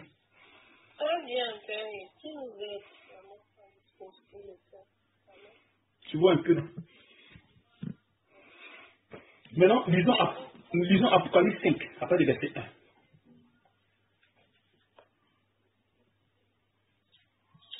D'abord, avant de lire Apocalypse, lisons Apocalypse 2. Tu vas d'abord lire Apocalypse 2. Apocalypse 2. Oui, vas-y. À partir du verset 1. Écrit à l'ange de l'église d'Éphèse. Oui. Voici ce que dit celui qui tient les 7 étoiles dans sa main droite. Celui qui marche au milieu des 7 chandeliers d'or. Je connais tes œuvres, ton travail et ta persévérance. Un instant. Quand il dit que j'écris à l'ange de l'église d'Éphèse, ici il parle du temps de Paul. Donc, l'église d'Éphèse fait référence à l'époque de Paul. Parce que quand on dit l'ange, c'est prophète messager. C'est eux qui sont les porteurs de la parole. Vas-y. Je connais tes œuvres, ton travail et ta persévérance. Oui. Je sais que tu ne peux supporter les méchants. Que tu as éprouvé ceux qui se disent apôtres et qui ne le sont pas. Oui. Et que tu les as trouvés menteurs. Oui. Que tu as de la persévérance, que tu as souffert à cause de mon nom, et que tu ne t'es point lassé. Oui. Mais ce que j'ai contre toi, c'est que tu as abandonné ton premier amour. Tu vois maintenant? Souviens-toi. Amen. Voilà. Donc, ils vont laisser les désirs de l'esprit pour toucher à désir, voilà, au désir de la chair. Voilà. Souviens-toi donc d'où tu es tombé. Répands-toi et pratique tes premières œuvres. Pardon. Tu as vu là? Donc, qu'il retourne aux œuvres de l'esprit. Bon, maintenant, quelqu'un qui a le cœur circoncis, est-ce que la personne a ce problème? Non. Puisqu'il ne vit plus, tu as le cœur circoncis. Voilà. Le corps devient comme une enveloppe. Voilà. Elle ne te domine plus. Tu as vu, non? Si tu vis, c'est plus toi qui vis, c'est Christ qui vit en toi. Maintenant, quand on dit, comment dirais-je, comment on appelle ce verset-là? Vas-y d'abord, vas-y. Mais ce que j'ai... Ok. Verset 5. Souviens-toi donc d'où tu es tombé, réponds-toi et pratique tes premières œuvres. Sinon, je viendrai à toi et j'ôterai ton chandelier de sa place, à moins que tu ne te répandes. Tu as vu ça? Donc, tu as dit que la personne est dans le péché. Voilà, la personne est dans le péché. Donc, à l'époque de Paul, forcément, les gens n'allaient pas continuer de manière parfaite pour que Jésus vienne. Non, ce n'est pas possible. Tu suis un peu? Je suis bien calé. Voilà. Ils ne pouvaient pas. Parce qu'il n'y avait pas cette capacité de tenir dans la foi. Il n'y avait pas la révélation. Non, il n'y avait pas la révélation de ce pour avoir, voilà, pour être à la statue parfaite de Christ, de manière propre, pour marcher correctement comme il se doit. Parce qu'il faudrait que la figure soit de l'intérieur et de l'extérieur aussi.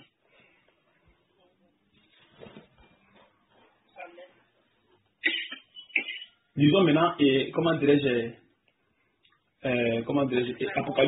Apocalypse 5.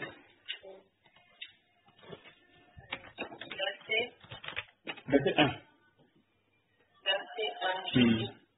Puis je vis dans la main droite de celui qui était assis sur le trône un livre écrit en dedans et en dehors, scellé de 7 sceaux. Voilà. Et je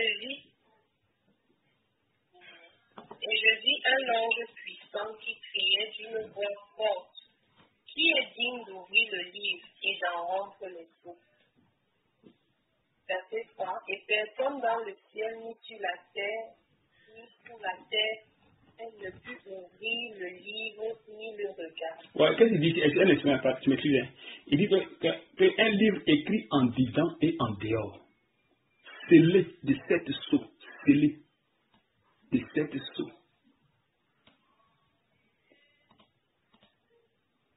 Tu sais ce qu'on appelle scellé, non? Tu connais ça, hein?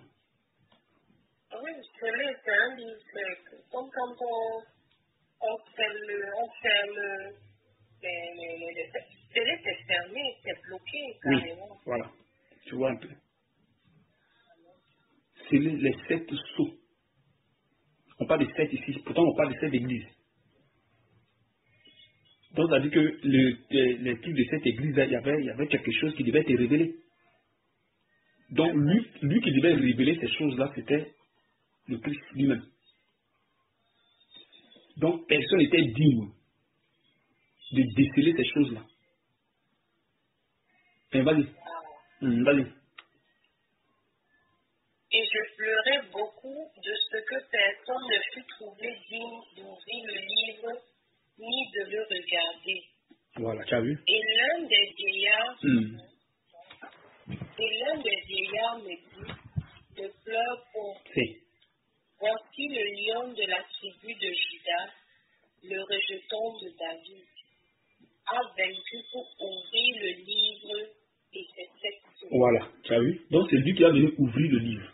C'est lui qui va venir ouvrir le livre. Donc il n'y avait pas que personne digne. Donc ça dit qu'aller à la perfection, ce n'était pas dans le plan de Dieu. par les églises pendant ces cette période-là. Les 7 ans de l'église.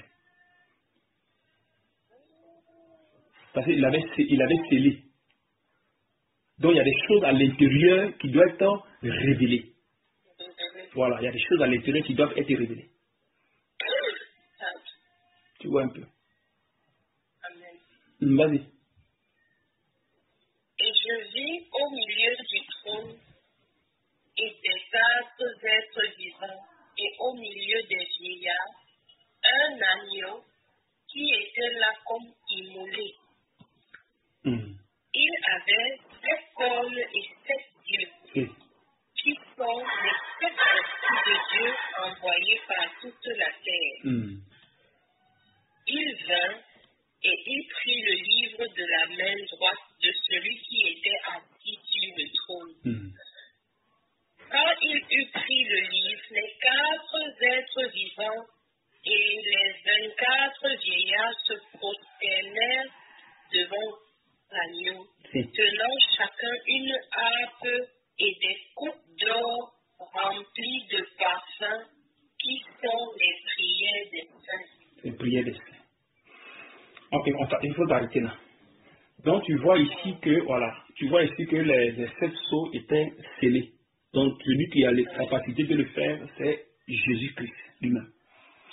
Voilà, c'est Jésus lui-même qui doit déceler ces choses-là, afin que ce qui est caché, ce qui est à l'intérieur de ces sceaux-là, puisse être révélé. Parce qu'il y a des choses dedans qui devaient être révélées. Voilà. Qui devaient être révélées. Peut-être que c'est le Seigneur lui-même qui devait nous amener à la perfection, afin que nous soyons transformés. Alors, quand nous disons les trucs des églises, les lettres des églises qu'il a adressées à ces églises à ce temps, nous voyons à chaque fois, il leur donne des choses, il les avertit, voilà, il faut être des reproches, c'est qu'il y a quelque chose qui ne va pas. Voilà, donc la reproche qu'il a fait là, c'est parce que c'est pas parce que une personne qui est transformée n'a pas ce problème. Il ne devait pas avoir ce problème, il ne devait pas s'attacher aux autres, comment dirais-je, à laisser de son premier amour pour s'attacher à d'autres choses. Donc si tu as laissé ton premier amour, c'est que tu es attaché à d'autres amours. Tu vois. Pourtant, normalement, la personne qui a la nature divine ne fait plus ce genre de choses. C'est-à-dire qu'il y a quelque chose que Dieu a mis à l'intérieur de ces choses-là pour que ça puisse créer les prolongements. Lisons Apocalypse 6. Et si Dieu permet, on va avancer petit à petit pour comprendre ces choses. Apocalypse 6, verset 1.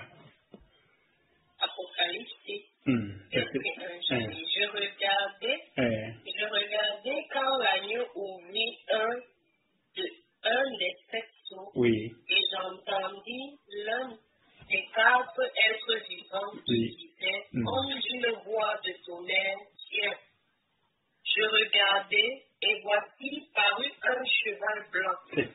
Celui qui le montait avait un arc. Une couronne lui fut donnée, et il partit en vainqueur et pour vaincre. Amen. Amen. Donc, tu as commis quelque chose là-bas? Oui, le premier mystère, bon, je ne vais pas dire premier mystère, mais quand le Seigneur lui-même a ouvert le premier sceau, voilà, on parle ici de la représentation du cheval blanc qui va en vainqueur. Voilà. Je ne comprends pas. Qui va en vainqueur? Ça, on va expliquer ça après. Amen. C'est lui-là qui est venu créer des problèmes dans les églises. Tu vois un peu? C'est la vérité. Ouais. Amen. Non, il dit cheval blanc. Ça va passer de dire blanc que c'est la vérité, attention. Parce que dans l'Apocalypse, cheval blanc, il y a le Seigneur qui est représenté comme cheval blanc. Mais tu sais que vous savez que l'ennemi copie toujours. Tu suis un peu? Okay. Je suis bien, j'essaye de comprendre en fait le mystère justement de tout chacun, de verset 2. Voilà, tu comprends un peu. Il est parti en vainqueur pour vaincre. Voilà, il est parti en vainqueur pour vaincre. Tu vois? Et le cheval blanc là, c'est pas Jésus. Aïe, oui. Tu vois, non? C'est pas Jésus. Donc c'est ce qui a fait que... Mais tu n'as pas vu quand on disait que parmi il y aura des faux prophètes. Voilà.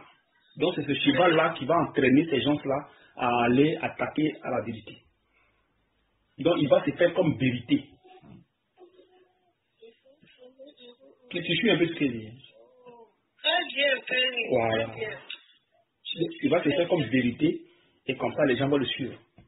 Et c'est comme ça qu'il va entraîner les disciples avec lui.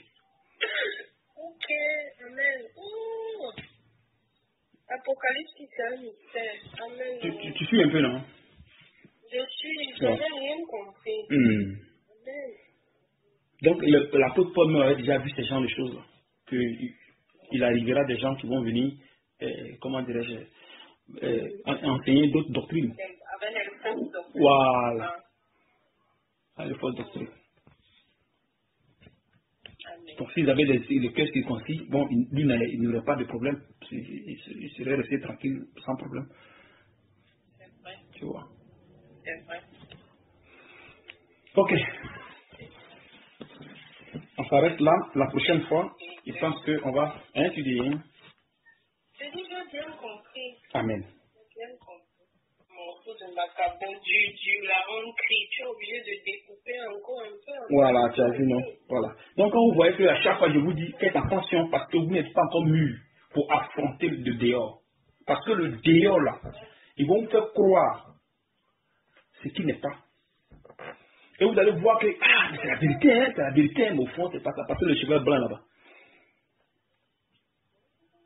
Donc, le cheval blanc va vous faire des révélations, il va vous faire, comment dirais-je, des guérisons, il va vous faire des prophéties, des trucs propres, sans problème. Mais au fond, ce n'est pas la vérité. Voilà. Ce n'est que seulement de la copie. C'est pour cette raison le Seigneur a voulu que vous restiez ici, restez tranquille, afin que vous soyez, il va vous former, voilà. Il va vous former bien. Quand vous êtes maintenant formé maintenant, allez, vous pouvez maintenant partir dehors sans problème. Vous allez trouver maintenant les fausses doctrines, ça ne va rien vous faire. Parce que là, il vous est transformé. Il vous est bien transformé. Donc à partir de là, maintenant, vous pouvez maintenant aller faire, affronter même ces choses-là, mais ça ne va rien vous dire. Mais si ce n'est pas le cas, non. D'ailleurs, vous ne pouvez pas. Vous ne pouvez même pas tenir. C'est que ce sont les esprits. Les esprits sont au-dessus de l'enseignement humain. Donc vous ne pouvez pas vous en sortir. Comment faites-vous vous en sortir devant les esprits? Vous faites comment? Les esprits, comment dirais-je, ils tournent l'homme comme ils veulent. Oui. Comme ils copient Dieu, ils ont la connaissance. Ils ont la connaissance. Quand on ne savait pas plus, on enseigne plus. Tu rentres justement dans la connaissance, tu nous enseignes, tu construis justement en nous cette foi. Oui. Tu construis. Ici, comme ce sont les anges déchus, il y a des choses qu'ils savent, oui. Ils ne veulent pas croire là. Donc, forcément, ils ont une longueur d'avance sur l'être humain, l'être humain charnel, je vais dire ça comme ça. Ils ont une longueur d'avance pour ils peuvent manipuler comme ils veulent. Comme ils veulent. Parce que nous parlons du spirituel. Et quand on parle du spirituel, ça n'a rien à voir avec ce que l'être humain connaît. C'est là qu'il voilà, c'est là qu'il peut les avoir. C'est notre connaissance humaine est limitée. Tu vois, voilà, notre connaissance humaine est limitée. Donc là, on est dans les pétrins, on est dans les problèmes. Tu vois un peu. La Bible dit que Satan il est dehors et il cherche qui peut dévorer. Donc ça veut dire que si un met son pied dehors, net à aller, il le prend. Toutefois que tu mets ton pied dehors, c'est ça. Amen. C'est pour ça que le châtiment va commencer d'abord dedans. Oui. C'est ce que je fais là, je n'ai pas dit que c'est ce que tu as dit, c'est ce que je pense. C'est dedans d'abord que ça commence, et quand tu es séduit, tu souhaites d'abord. C'est quand tu es trop entêté là, qui te pousse dehors. Voilà, il te pousse dehors, puis voilà. Donc, il va te livrer à Satan pour ne pas que tu continues à blasphémer. Parce que quand il livre les gens, parce que s'il doit préparer les personnes pour que les gens soient enlevés, ceux qui ont eu le Saint-Esprit et qui sont dans la débauche, il va les tuer. afin qu'il soit condamné avec le monde. C'est ce que j'avais suivi dans un enseignement que tu avais fait. Tu disais que tu parlais de la foi pour être enlevé et tu disais justement ceux qui n'auront pas cette foi, la solution, c'est qu'ils soient morts. J'avoue que je n'ai pas bien compris. Je n'ai pas bien compris. Parce que je me demande que est-ce que étant mort, leur foi sera forte, ou bien étant mort. Le Seigneur, il vous non, mais si tu es déjà mort, c'est parce que tu as dérangé, qu'il t'a condamné, pour ne pas il t'a tué, il t'a châtié, pour ne pas que tu sois condamné avec le péché. Je comprends. Il t'a déjà ta condamnation, tu as déjà reçu ta part. Donc oui. Maintenant, tu peux venir. Tu peux venir à lui sans problème. Sans problème. Voilà. Tu as déjà payé. Voilà, tu as désobéi, donc il t'a amené, il t'a châtié. Voilà, en te châtiant maintenant, il sauve ton esprit. Et puis, quand même, il y a un Corinthiens qui nous parle de ça, où il y avait ces chrétiens qui partaient chercher les femmes à gauche, à droite. Il a même dit que non, mais pourquoi vous n'avez pas signalé, afin que celui qui est dérangé au milieu de vous, là, soit ôté au milieu de vous. Voilà. Tu vois, non? Oui, je comprends bien. En fait, l'accent que je voulais que tu mettes, c'était justement au niveau de la foi pour être enlevé. C'est quand tu expliques que je comprends que celui qui meurt là, celui qui n'a pas la foi pour être enlevé, que le Seigneur châtie. En fait, il a reçu sa part. Il a reçu sa part. Donc maintenant, son âme, je ne sais pas si c'est l'âme ou si c'est l'esprit qui est sauvé. Oui. Son âme est sauvée. Tout esprit va à Dieu. Qu'il soit mauvais ou pas, ça va à Dieu. Mais c'est l'âme qui pêche. C'est l'âme qui est jugée. Donc c'est son âme qui est sauvée. Voilà. C'est maintenant je comprends. Tu comprends un peu, non? C'est maintenant je comprends. Parce que Dieu n'est pas injuste. Quand il dit que tout le salaire du péché, c'est la mort. Voilà. Donc, il n'est pas injuste. Ouais, tu passes par là. C'est-à-dire que tu es son enfant. Il ne peut pas t'amener en enfer. Non. Mais seulement que tu n'as pas cette foi-là pour rester au milieu des saints en fait que tu sois enlevé. Oui. Voilà. Donc il va t'écarter. Il te capte. Voilà. Il peut te tuer, il peut te donner une maladie et tu meurs dans la maladie ou bien. Bon. Tu vois, non? Pour ne pas que tu sois condamné avec le monde. Donc il peut te châtier. Voilà.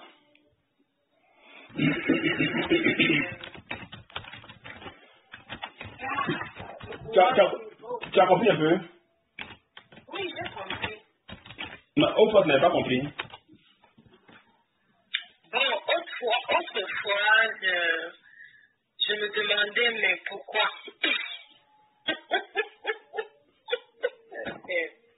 Pardon. Je me demandais pourquoi. Pourquoi, comment tu as dit?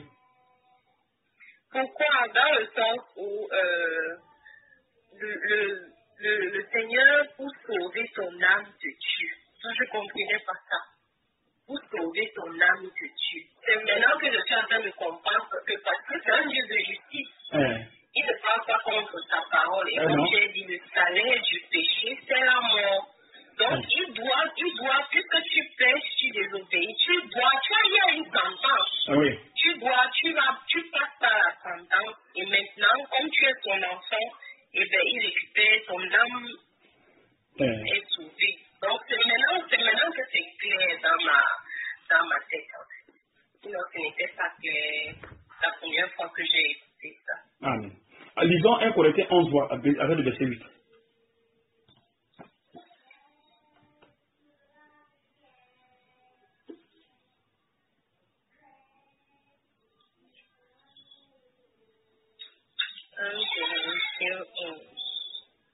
Verset 8, je lis. En effet. Non, pas le verset 8. Hein. Pas le verset 8. Allons dans le verset 28. 23. 23. Ok, verset 23. Car j'ai reçu du Seigneur ce que je vous ai enseigné. C'est que le Seigneur Jésus, dans la nuit où il fut livré, prit du pain.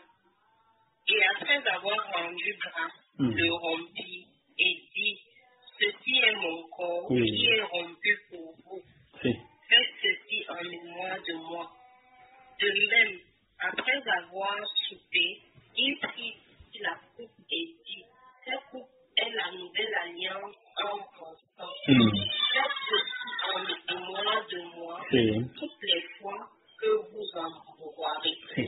Car toutes les fois que vous mangez ce pain et que vous buvez cette coupe, vous annoncez la mort du Seigneur jusqu'à ce qu'il vienne.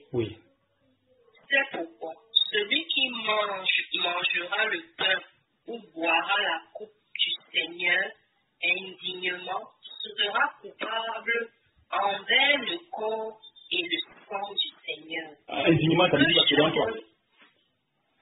Indignement, c'est quand souillé, non? Quand tu touches aux choses saines, en étant souillé dans la chair. C'est ce qui est en train de dire. Tu vois un peu, que chacun donc s'éprouve soi-même. Et qu'ainsi il mange du pain et boive de la coupe. Car celui qui mange et boit sans discerner le corps du Seigneur mange et boit un jugement contre lui-même. Voilà, tu as vu. Contre lui-même. Vas-y. Verset 30. C'est pour cela qu'il y a parmi vous beaucoup d'infirmes et de malades et qu'un grand nombre sont morts. Tu as vu ça? Donc, ça veut dire qu'il mange le pain du Seigneur indignement, donc il est tue. Il est grand malade. Mais eux, comment ils continuent à manger seulement? Pourtant, ce sont les choses, ce sont les chrétiens, ils ont reçu le Saint-Esprit, tout. Mais seulement qu'ils ne marchent pas bien. Tu vois, non? Mais vas-y. Si nous nous jugeons nous-mêmes, nous ne serons pas jugés.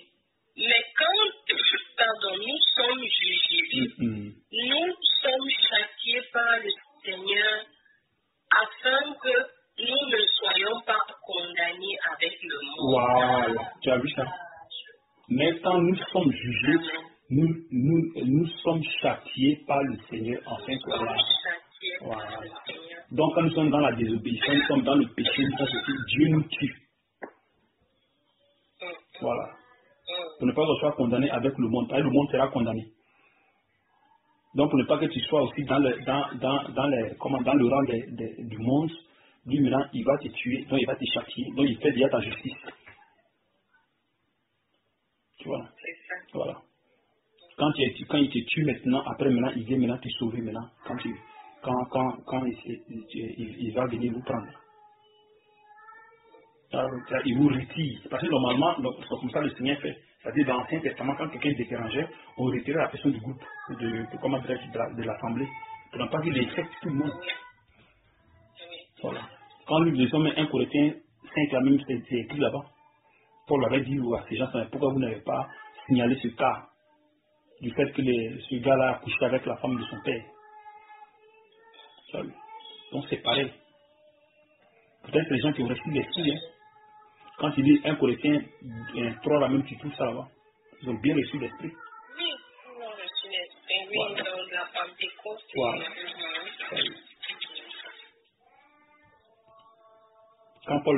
Quand Paul parlait ici, qu'est-ce qu'il a dit? Il dit 1 Corinthiens 3, verset 1. Pour moi, frère, ce n'est pas comme à des hommes spirituels que j'ai pu vous parler, mais comme à des hommes charnels. Il dit à des hommes charnels, comme à des enfants en Christ. Voilà, tu vois. Je vous ai donné du lait, non de la nourriture solide, car vous ne pourriez pas le supporter et vous ne pouvez pas même à présent, parce que vous êtes encore charnel.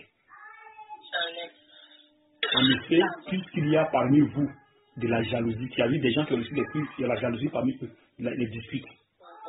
N'êtes-vous pas charnel et ne marchez-vous pas selon l'homme? Quand l'un dit, moi je suis de Paul, et l'autre, moi je suis d'Apollos, n'est-ce pas vous, les hommes? Tu as vu ça? Donc, ils étaient charnels, ces gens. Pourtant, ils avaient reçu l'esprit. Tu comprends un peu? Amen. Donc, quand les gens continuent comme ça, ils les retirent tranquillement, sans problème. Voilà. Donc, c'est un peu ça. Amen. Que nous fasse grâce.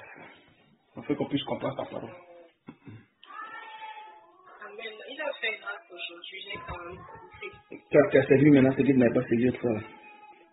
Oui, j'ai saisi, j'ai compris quand même. C'est-à-dire qu'on dit quelque chose que ça t'étonne. Ça va aller. C'est comme c'est une folie pour toi. Tu dis Mahaï. Amen. Là, l'évangile. Dans mon petit coin là-bas, je dis, mais. Oui, mais c'est bien, non? C'est bien. C'est bon. Amen. C'est ça qui me créait beaucoup les problèmes quand j'étais encore dans le monde. Parce que je me connais, tu dis avec quelqu'un qui ne connaît pas. Mais c'est caché. C'est le problème. Ah, tout à fait. Même en amitié, c'est le partout, c'est le problème. Parce que je ne sache pas. Quand toi-même là dans ma tête, tu vas seulement savoir. Amen. Donc, Seigneur m'aide. Amen. Amen. Ok. Que le Seigneur vraiment te fortifie. Hein. Amen. Tu as des questions à poser, hein? Donc, pour le moment, tout est clair. Tout est clair. Ok. Tout est clair. Maintenant, ce matin, aujourd'hui, là, j'ai bien compris. Je vais demander au Seigneur de vraiment m'aider à être plus posé. Amen. Ça va aller. Ça va aller, ne t'inquiète pas. Au fil du temps, il va vous amener à comprendre ces choses, à disposer votre cœur. Voilà. À ne plus raisonner, à ne plus vouloir justifier le péché. Mais ça va vous amener à l'inquiétude. Tu vois, non?